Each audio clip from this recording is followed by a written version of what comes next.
salam sejahtera untuk kita semua. Perkenalkan, nama saya Androin Hobitameha dengan NIM 13/2001. Di sini saya akan menyampaikan penolakan saya terhadap segala bentuk ketidakadilan yang sering terjadi dalam masyarakat Sumba. Jadi, permasalahan yang saya bawakan adalah tradisi kawin tangkap sebagai bentuk kekerasan terhadap perempuan dan anak dengan mengatasnamakan budaya.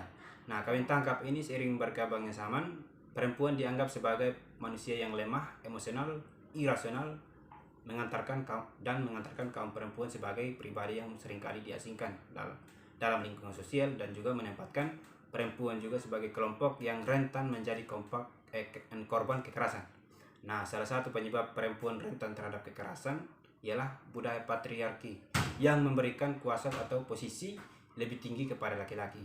Jadi perempuan tersebut dibawa secara paksa oleh pihak laki-laki untuk dijadikan istri. Nah, perbuatan si laki-laki ini tidak dianggap bertentangan dengan adat karena sikap ini menunjukkan bahwa identitasnya sebagai seseorang yang gagah, berani, dan mampu menghadapi tantangan dari orang tua perempuan dari keharusan membayar belis yang tinggi.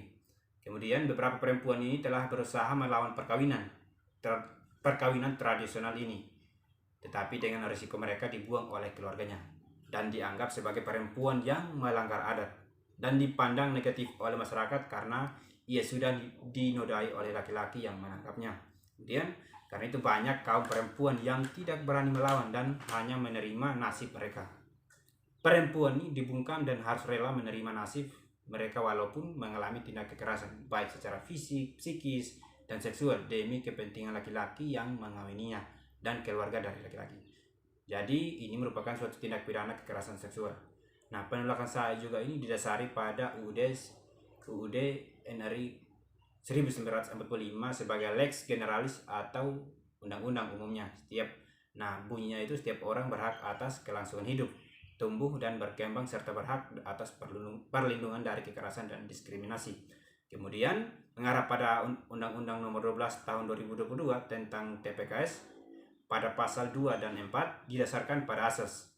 Nah, penghargaan atas harkat dan martabat manusia ini non-diskriminasi, keadilan, kemanfaatan, dan kepastian hukum.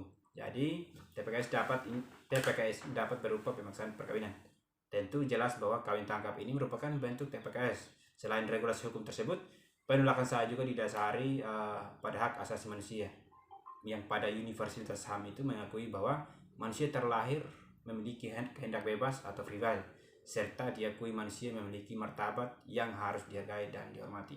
Oke, sekian saja yang bisa saya sampaikan. Terima kasih.